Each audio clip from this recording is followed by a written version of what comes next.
খুব উপকারী কিছু স্বাস্থ্য টিপস। নিয়মিত ডাবের পানি খেলে কিডনি ভালো থাকে। নিয়মিত খেজুর খেলে শরীরে শক্তি বাড়ে। আমলকি খেলে চুল পড়া কমে যায়। গাজর খেলে লিভার পরিষ্কার হয়। বিটরুট খেলে শরীরের রক্তশূন্যতা দূর হয়। তরমুজ খেলে গরমে শরীর ঠান্ডা থাকে। চোখের সমস্যায় গাজর খান। গ্যাস্ট্রিকের সমস্যায় আদা খান। ক্যান্সার প্রতিরোধে বাঁধাকপি খান। রক্ত পরিষ্কার করতে কাঁচা হলুদ খান। রক্ত শূন্যতায় কচুর লতি খান। পুরুষের শক্তি বাড়াতে মধু ও কালোজিরা খান। পেটের গ্যাস দূর করতে প্রতিদিন লবঙ্গ চুষে খান।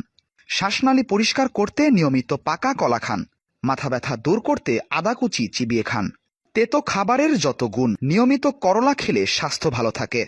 নিমপাতার রস রোগ প্রতিরোধ ক্ষমতা বাড়ায়, রক্ত পরিষ্কারে সাহায্য করে। মুখের রুচি বাড়াতে ও স্বাদ ফেরাতে পাট শাক প্রচুর উপকারী। নিয়মিত সজনে ডাঁটা খেলে প্রস্রাবের সংক্রমণ দূর হয়। শুক্তা খেলে মুখের রুচি বাড়ে ও হজম শক্তি বৃদ্ধি পায়।